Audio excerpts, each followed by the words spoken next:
سورۃ الکافرون۔ محمد اسد صاحب فرماتے ہیں کہ یہ سورت مکے کے ابتدائی دور میں نازل ہوئی، جب قریش کے سرداروں نے نبی کریم صلی اللہ علیہ وآلہ وسلم کو ایک تجویز دی تھی۔ وہ کہتے تھے تم 1 سال ہمارے بتوں کی عبادت کرو اور 1 سال ہم تمہارے اللہ کی عبادت کریں، یعنی دین میں ملاوٹ اور سمجھوتا کرنے کی کوشش کی۔ اس صورت میں اللہ تعالیٰ نے نبی کو حکم دیا کہ وہ بالکل صاف اور 2 ٹوک الفاظ میں انکار کر دیں، کوئی سمجھوتا نہیں، کوئی ملاوٹ نہیں۔ ماں کا لفظ استعمال ہوا ہے۔ محمد اسد کہتے ہیں کہ یہ صرف بتوں کی طرف اشارہ نہیں، بلکہ تمام غلط عقائد، غلط اخلاقی اقدار اور انسان کی خود مختاری کی طرف بھی ہے، یعنی تمہارا پورا نظام زندگی اور تمہاری عبادت کا طریقہ ہم سے بالکل مختلف ہے۔ یہ صورت توحید کی پاکیزگی کا اعلان ہے۔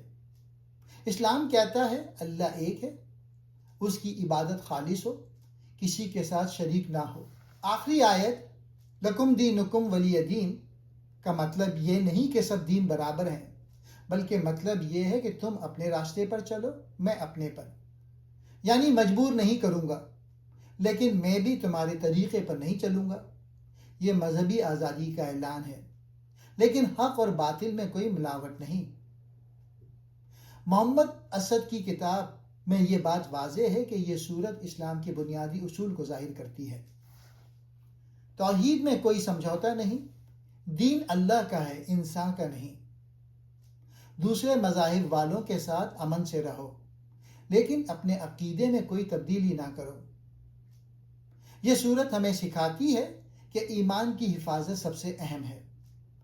نبی صلی اللہ علیہ وآلہ وسلم نے فرمایا کہ یہ سورت شرک سے بچاتی ہے اور سوتے وقت پڑھنے کی تلقین کی۔